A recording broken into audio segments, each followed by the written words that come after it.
இன்றைக்கு பார்த்தீங்கன்னா, ஒரு அதிர்ச்சிகரமான ஒரு செய்தி. எப்ஸ்டீன் அவர்கள் தற்கொலை பண்ணி சிறையில இறந்துட்டா ஒரு தகவல் இருக்கு. அதெல்லாம் உண்மை இல்ல. இஸ்ரேல்ல அவர் உயிருடன் தலைமறைவா இருக்காரு அப்படின்ற மாரி செய்தி இருக்கு. எப்ஸ்டீன் அவருடைய வசம் இருக்கக்கூடிய அந்த ஃபைல்ஸ் எல்லாம் பார்த்தீங்கன்னா ஹைலி டேமேஜிங். எல்லா அரசியல் தலைவருடைய ரகசியமும் இருக்குது. அப்படியேப்பட்ட ஃபைல்ஸை வச்சுட்டு இருக்கிற அந்த நபரை அமெரிக்காவோ இஸ்ரேலோ வச்சு காப்பாற்றுவாங்களா, ஃபினிஷ் பண்ணிடுவாங்க. இந்த மனிதர்கள் தங்களுடைய ஆசைகளை நிவர்த்தி செய்து வரதுக்கு என்னென்னவோ வழியில் கண்டாங்க. அதில் பலியாகக்கூடியதெல்லாம் சிறுவர் சிறுமிகள். அதான் கொடுமை. அது என்னது அந்த ப்ராசஸ் எல்லாம் எனக்கு விளக்குனாங்க. நான் சொல்கிறேன், நான் இதுவரைக்கும் யாருக்கிட்டையும் பேசலை.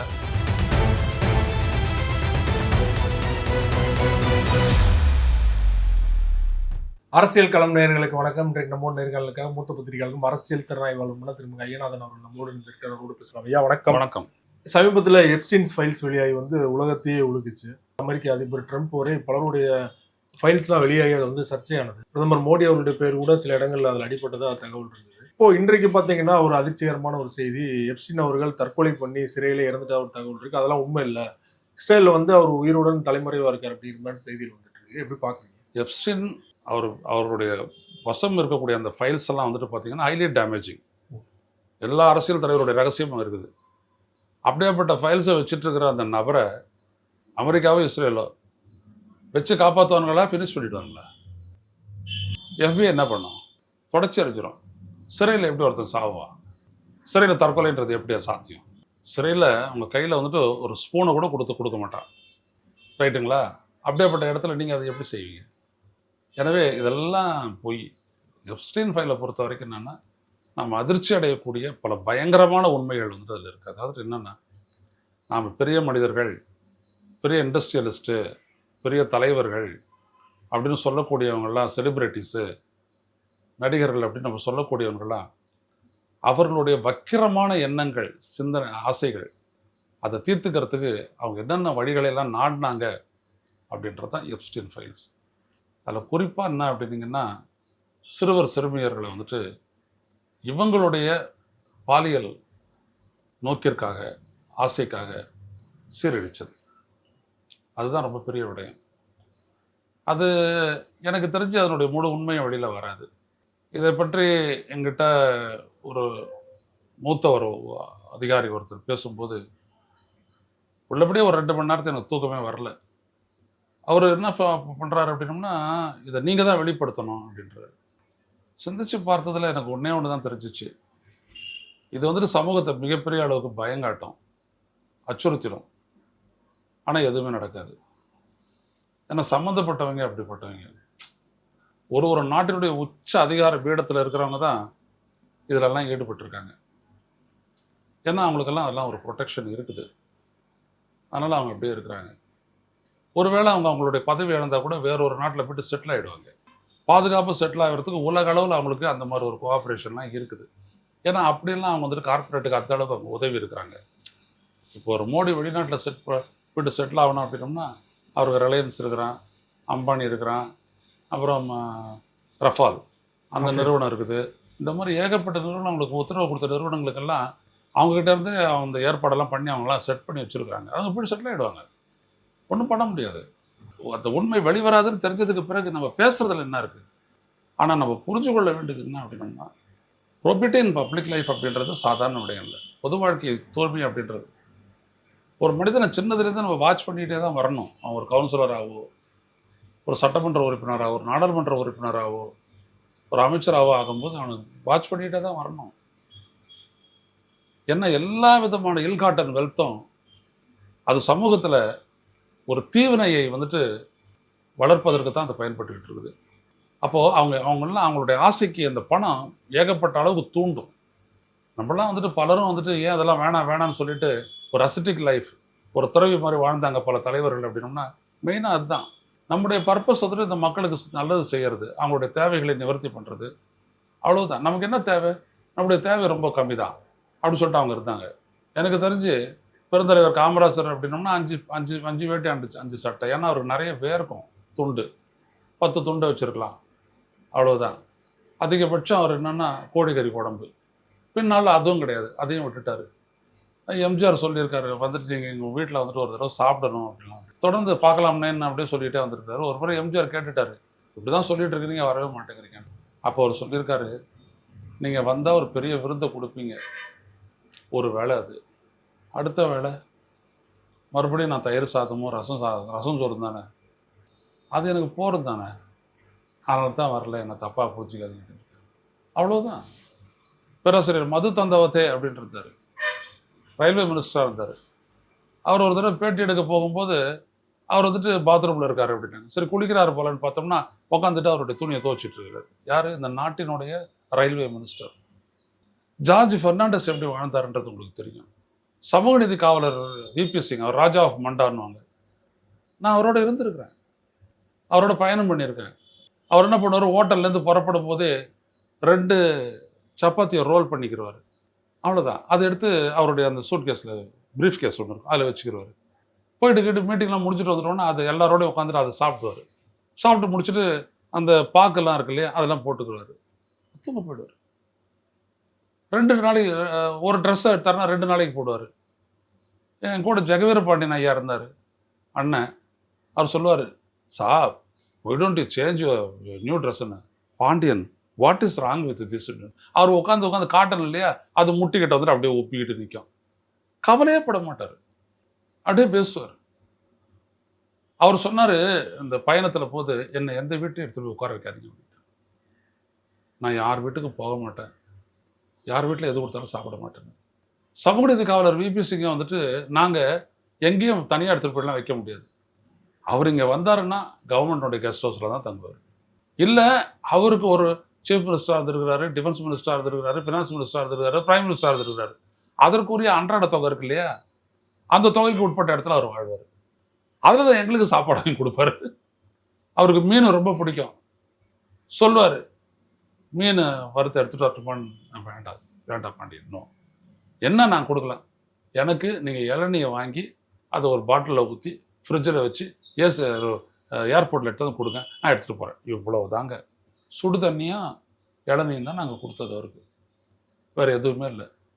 ஆனால் அவர் எனக்கு வந்துட்டு சிக்கன்லாம் சோறுலாம் போட்டிருக்காரு, எல்லாருக்குமே தெரியும். அப்போது ஏன் அவங்க அந்த மாதிரி வாழ்ந்தாங்க அப்படின்னோம்னா, தங்களை அடிமைப்படுத்தி கொள்ள, ஆசைக்கு தங்களை அடிமைப்படுத்தி கொள்ள அவர் ஒருபோது விரும்பல. ஆனால் இவங்கெல்லாம் லேவிஷ் லைஃப் ஸ்டைல்.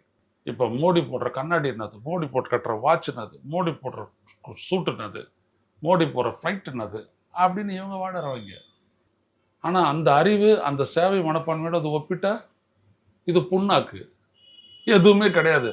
நான் வெளிப்படையாகவே சொல்கிறேன், எதுவுமே தெரியாது. அழுத்தம் கொடுத்துட்ட உடனே கையெழுத்து போட்டு வரீங்க, இந்தோ யுஎஸ் ட்ரேட் அக்ரிமெண்ட்டில் கையெழுத்து போட்டு வரீங்க, வந்துட்டு நீங்கள் கன்வின்ஸ் பண்ணிட்டு இருக்கிறீங்க. இவ்வளோதான் நீங்கள். அப்போ இந்த மனிதர்கள் தங்களுடைய ஆசைகளை நிவர்த்தி செய்து வரதுக்கு என்னென்னவோ வழியில் கண்டாங்க. அதில் பலியாகக்கூடியதெல்லாம் சிறுவர் சிறுமியர். அதான் கொடுமை. அது என்னது, அந்த ப்ராசஸ் எல்லாம் எனக்கு விளக்குனாங்க. நான் சொல்கிறேன், நான் இது வரைக்கும் யாருக்கிட்டையும் பேசலை, since for more then 30 days. இப்போ நான் பேச போகிறதில்ல. சிவகுமார் போன்ற ஒரு மெச்சூர்டு ஜேர்னலிஸ்ட்டு கூட வந்துட்டு அது ஆபத்தாக இருக்குன்றது நான் நினைக்கிறேன். மென்டலாக யூ வில் பி டிஸ்டர்ப்டு. நாமெல்லாம் பார்க்கக்கூடிய, நானெல்லாம் சர்வநாசத்தையும் பார்த்தவன் சிவகுமார். ஈழத்தில் நடந்த இனப்படுகொலை அப்பெல்லாம் அழித்த ஃபைல்ஸ் எல்லாம் நிமிடத்துக்கு நிமிடம் எனக்கு வரும். ஒரு பத்திரிகையாளராக அவ்வளோத்தையும் நான் அப்லோட் பண்ணியிருக்கிறேன், சொல்லிட்டு அப்லோட் பண்ணியிருக்கேன். இதெல்லாம் விரும்புவோம் நல்ல நான், ஆனாலும் உண்மையை வெளிக்கொணர வேண்டிய ஒரு கட்டாயம் இருப்பதனால் ஒரு ஆசிரியரின் கடமையாக நான் செய்கிறேன்னு சொல்லியிருக்கேன். நான் அப்படி தான் எல்லாத்தையும் பார்த்துட்டேன். அதனால் இதெல்லாம் எடுத்துகிட்டு போய்ட்டு மறுபடியும் எடுத்துகிட்டு போய்ட்டு இந்த சமுதாயத்துக்கிட்ட சொருவதுக்கு நான் விருப்பப்படலை.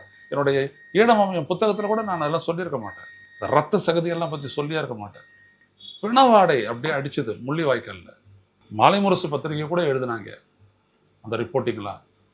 உண்மையை சொல்லி அவட வேறு என்னத்துக்கு அவர் செய்கிறாரு. அப்போ ஐயா ராமச்சந்திரன் ஆதித்தன் இருந்தார், அவ்வளோ சின்சியராக இருந்த செஞ்சவர். அப்போது இதில் பார்த்தீங்க அப்படின்னம்னா, நாடுகளினுடைய நலன்கள் இவர்களுடைய தனிப்பட்ட ஆசைகளை நிறைவேற்றுவதற்காக விட்டு கொடுக்கப்பட்டிருக்கின்றன. இதான் ராகுல் காந்தி வேற மாதிரி சொல்கிறாரு, யூ ஹாவ் காம்ப்ரமைஸ்ட் அப்படின்றாரு. But it's not Modi compromised. Modi has compromised the interest of this nation, country. ராகுல் காந்தி அவர்களாலே வெளிப்படையாக அந்த விஷயங்களை பேச முடியல. ஆமாம், கஷ்டம், அவ்வளோ பெரிய கஷ்டம்.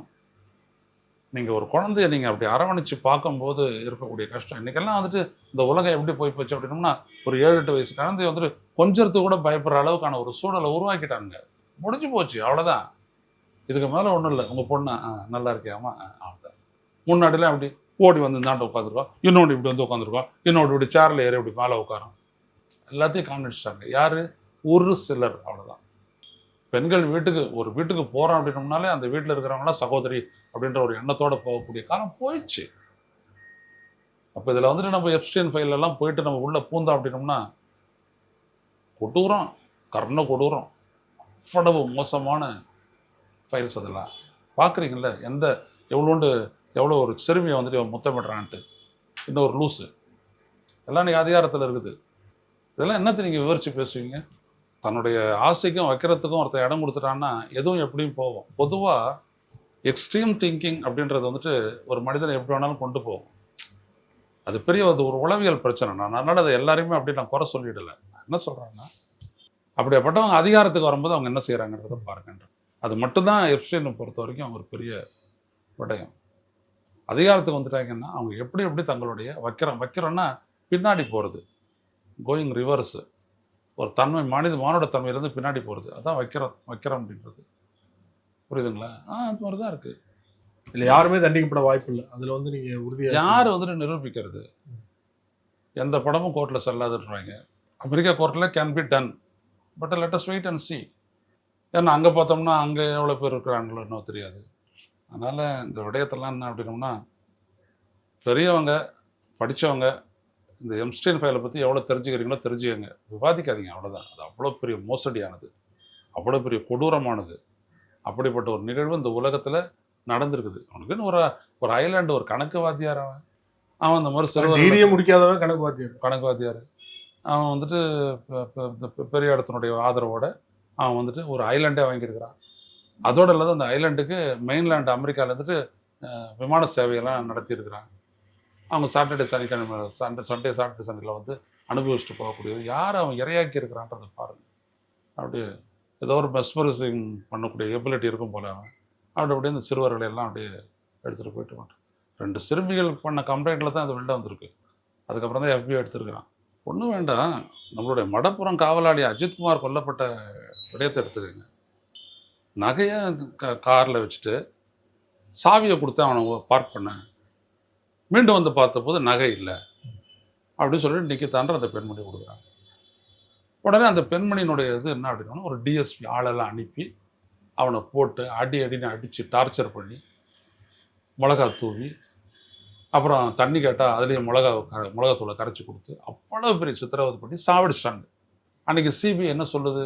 கடந்த 3ஆம் தேதி பிப்ரவரி 3ஆம் தேதி மதுரை கிளையில் அது வழக்கே இல்லைன்னுது. அதாவது அப்படிப்பட்ட நகை இருந்ததாகவோ அது களவாடப்பட்டதாகவோ எந்த ஆதாரமுமே இல்லைன்றான். அப்போது நிகிதாவை கைது செய்தீங்களான்னு நீதிபதி கேட்குறாங்க.